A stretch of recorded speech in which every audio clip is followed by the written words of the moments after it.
They always say defense wins championships. And with a win today, we inched ever so closely because of our defense. Here's a review. Hey, what's up, everybody? It's Drew, better known as RockChalk01, and today, yesterday, whenever you're watching this, the third-ranked Kansas Jayhawks headed down to Fort Worth, Texas to take on the 24th-ranked TCU Horned Frogs and escaped Fort Worth with a victory by a final score of 63-58. Yeah, we were underdogs in this ballgame, 2-point underdogs in Fort Worth, and I had a feeling that we were gonna lose, and that's just me being me, because Mike Miles was back, Eddie Lampkin was back. It just seemed like they were gonna just blow us out of the water. But no, our defense stepped up, forced them to take bad shots, and we won, and we're inching ever so closely to another Big 12 regular season crown. Now, there was a lot of good things that happened in this game, but there were a few things that really need to be fixed in these next couple of games. So with that being said, for those of you who do not know, I give positives and negatives about the game, give a player of the game, and a player who needs to improve. Without further adu, let's do it. Positive, KU shot better than TCU in this game, as both teams shot horrendously in this game.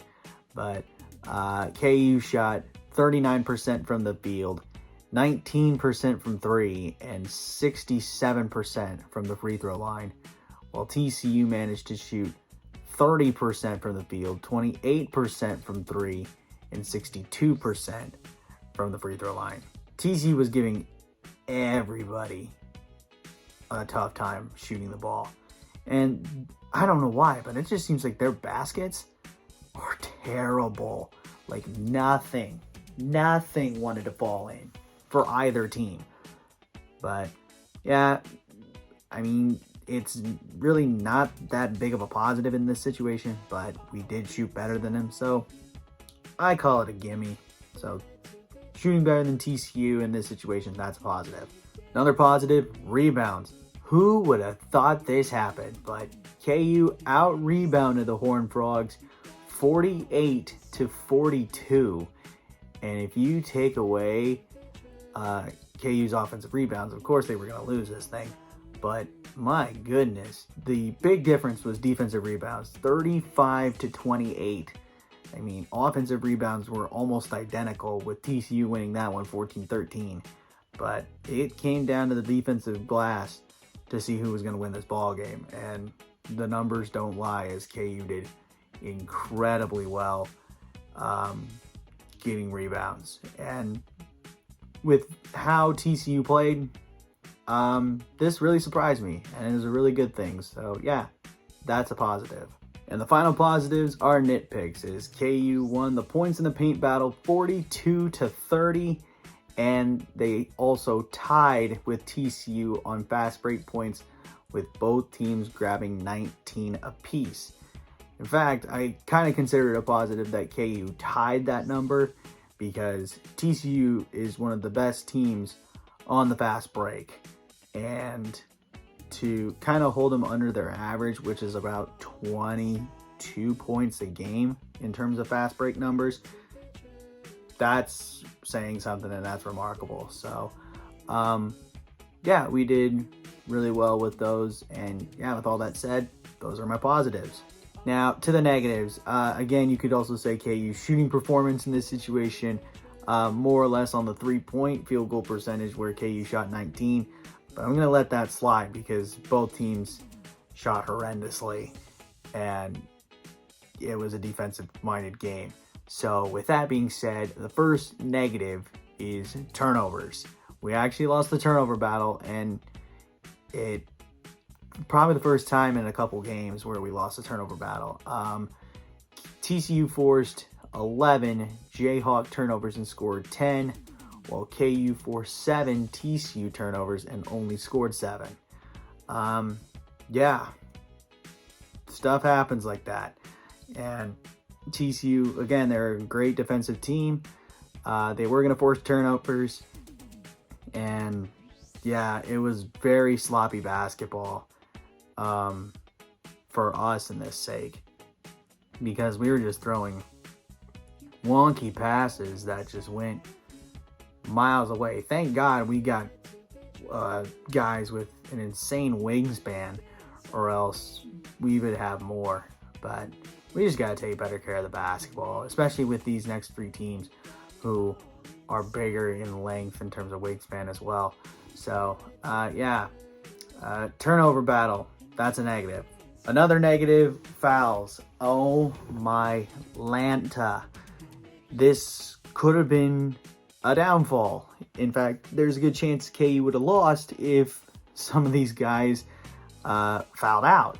But with that said, TCU had less fouls than KU, as KU was called for 17 personal fouls, while TCU managed to only get called for 14 personal fouls. What can I say? We just got to do better. My goodness. And it came down to like a few guys who got into that foul trouble. I mean, especially bigs. I mean, KJ got 4, Ernest had 4, and I believe, or no, let me rephrase that. KJ had 4, Ernest had 3, Kevin had 3, Jalen had 4. So, yeah, it was a doozy in terms of the foul situation. And if we would have lost any one of those guys, there's a good chance we were going to get beat. So, thank God it didn't happen, but we just got to do better. So, losing the foul battle, that's a negative as well. And the final ones are nitpick negatives, as KU lost the second chance battle 13-10, and the bench point battle, KU lost that as well 19-10. And yeah, I mean, the 10 bench points that we got just in general, it's better than what it has been. Most of the time it's in single digits, so, or non-existent. So the fact that we're getting in the double digits now and people are scoring, there's good sign. But yeah, we still got creamed when it came to TCU's bench, and they've got an insane bench. Their production minutes is one of the highest in the country, and in terms of our bench is probably one of the worst producing benches in the country, because our bench is almost non-existent. So, and then second chance points, we lost that by 3.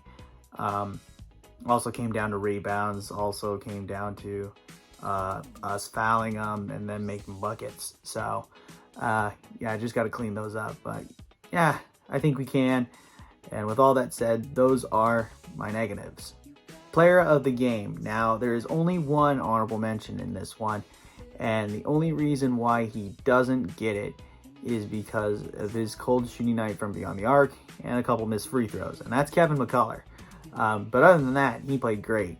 15 points, 7 rebounds, 3 assists, a steal, and 2 big blocks late in the final 30 seconds, where he blocked one and then pinned it to get a tie-up that gave the alternate possession to us. That was key.